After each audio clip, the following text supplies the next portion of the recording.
Hello বন্ধুরা, আজকে আমি আলোচনা করব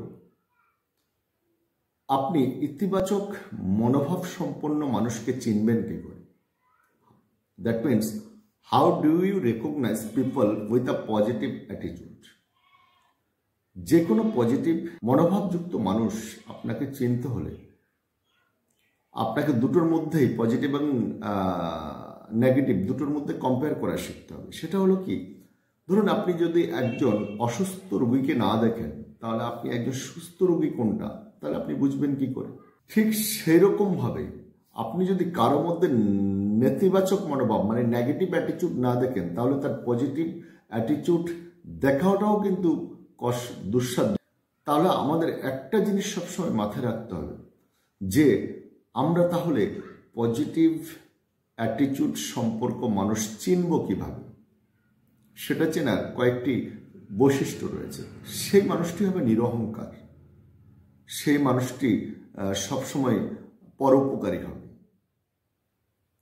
সেই মানুষটি সবসময় অন্যের ব্যাপারে উচ্চাশা পোষণ করবে, সেই মানুষটি ভীষণ আত্মবিশ্বাসী হবে এবং ধৈর্যশীল হবে, এবং সে শুধু নিজের ব্যাপারে উচ্চাশা পোষণ করবে না, সে অন্যের ব্যাপারেও উচ্চাশা পোষণ করবে। সে শুধু নিজের ভালোটাই চাইবে না, সে নিজের ভালোর পাশাপাশি অন্যের ভালোও চাইবে, কারণ সে জানে আমি যদি অন্যের ভালো চাই বা অন্যের লাভ দেখি তাহলে আমারও ভালো হবে এবং আমারও লাভ হবে। আমি যদি আপনার লাভটা দেখি না তাহলেই আমার লাভ হবে। তাহলে পজিটিভ মনোভাব সম্পন্ন মানুষ কিন্তু এরকমই হবে। এছাড়াও পজিটিভ সম্পন্ন মানুষ সবসময় ভাববেন 12 মাসি ফলের মতো, সবসময় আপনাকে ফল দেবে এবং সবসময় সুস্বাদু, ঠিক আছে, এবং সবসময় দেখবেন ওয়েলকাম, তার জন্য লোক অপেক্ষা করে, সবসময় তাকে মানুষ স্বাগত জানায়, সবসময় তার জন্য মানুষ হাতটা বাড়িয়ে দেয়, ঠিক আছে।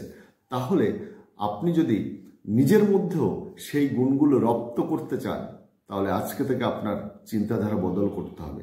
আপনাকেও নিরহংকারী হতে হবে, আপনাকে ধৈর্যশীল হতে হবে, আপনাকে পরোপকারী হতে হবে, আপনাকে ভীষণ পরিমাণে আত্মবিশ্বাসী হতে হবে। তাহলে আপনি নিজে যেমন ভালো থাকবেন তেমনি অন্যকেও ভালো রাখবেন।